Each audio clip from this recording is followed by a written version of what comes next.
നമ്മുടെ രാജ്യത്തെ തീവണ്ടി ഗതാഗതത്തെപ്പറ്റി ഗതാഗത സംവിധാനത്തിലെ ഏറ്റവും പ്രധാനപ്പെട്ട ഘടകമായി അത് ഇന്നും നിലനിൽക്കുന്നുണ്ട്. അതിന്റെ ചരിത്രത്തിന് ഒരു നൂറ്റാണ്ടിലധികം പഴക്കവുമുണ്ട്. വ്യാവസായിക വിപ്ലവത്തിന്റെ ഭാഗമായി ഇംഗ്ലണ്ടിൽ തുടക്കം കുറിച്ച തീവണ്ടി ഗതാഗതം ഇന്ത്യയിൽ കൊണ്ടുവരുന്നതും സ്വാഭാവികമായി അവർ തന്നെയാണല്ലോ. ഇന്ത്യയിൽ അത് ഇംഗ്ലണ്ടിന് ആവശ്യമായ സാധനങ്ങൾ എളുപ്പത്തിൽ എത്തിക്കുന്നതിനുള്ള ഒരു മാർഗമായിട്ടായിരുന്നു തുടക്കം. ഇന്ത്യയിൽ നിന്ന് അസംസ്കൃത വസ്തുക്കൾ എളുപ്പത്തിൽ ശേഖരിക്കാനും അതുപോലെ തന്നെ ഇംഗ്ലീഷ് നിർമ്മിത വസ്തുക്കൾ ഇന്ത്യയിൽ വിറ്റഴിക്കാനും ഇന്ത്യയിൽ തീവണ്ടി ഗതാഗതം കൊണ്ടുവരേണ്ടത് ഇംഗ്ലീഷ് ഈസ്റ്റ് ഇന്ത്യ കമ്പനിയുടെ ആവശ്യമായിരുന്നു. അപ്രകാരം 1853 ഒരു വലിയ മാറ്റമുണ്ടാക്കിക്കൊണ്ട് തീവണ്ടി ഗതാഗതം ഇന്ത്യയിൽ ആരംഭിച്ചു. എന്നാൽ അത് കേരളത്തിലെത്തുന്നത് പിന്നെയും 10ഓളം വർഷങ്ങൾ കഴിഞ്ഞിട്ടാണെന്ന് പറയാം. മലബാറിലായിരുന്നു കേരളത്തിലെ ആദ്യത്തെ റെയിൽവേയുടെ തുടക്കം. അങ്ങനെ 1861 March 12 Beypore Tirur railway line ഉദ്ഘാടനം ചെയ്യപ്പെട്ടു.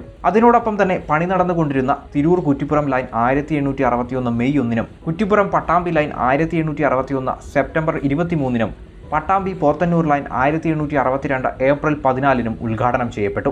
ആദ്യകാലത്ത് മലബാറിൽ മാത്രമായിരുന്നെങ്കിലും പിന്നീട് അത് കൊച്ചി തിരുവനന്തപുരം മേഖലകളിലേക്ക് നീട്ടുക എന്നത് ബ്രിട്ടീഷിന്റെ ആവശ്യമായിരുന്നു. എന്നാൽ ഈ സമയം ഓർക്കേണ്ടത് കേരളത്തിലെ സാമൂഹിക രാഷ്ട്രീയ അവസ്ഥയാണ്.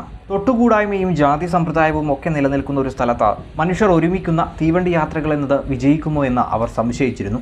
മറ്റൊന്ന്, കേരളത്തിൽ പരന്ന ഒട്ടേറെ കഥകളാണ്. സ്വാഭാവികമായും ഭയത്തോടെയാണ് വലിയൊരു വിഭാഗം ജനങ്ങളും ചെകുത്താന്റെ കൂടാണെന്നും മനുഷ്യരെ കൂട്ടത്തോടെ മറ്റു നാടുകളിലേക്ക് കൊണ്ടുപോകാനുള്ള യന്ത്രമാണെന്നും ഒക്കെയുള്ള രീതിയിൽ പലതരം കഥകളും പരന്നിരുന്നു. കാലക്രമേണ തീവണ്ടി ഗതാഗതം പുരോഗതിക്ക് ഒരു ആവശ്യമാണെന്ന നിഗമനങ്ങളിലേക്ക് തിരുവിതാംകൂർ കൊച്ചി രാജ്യങ്ങളും എത്തുകയുണ്ടായി.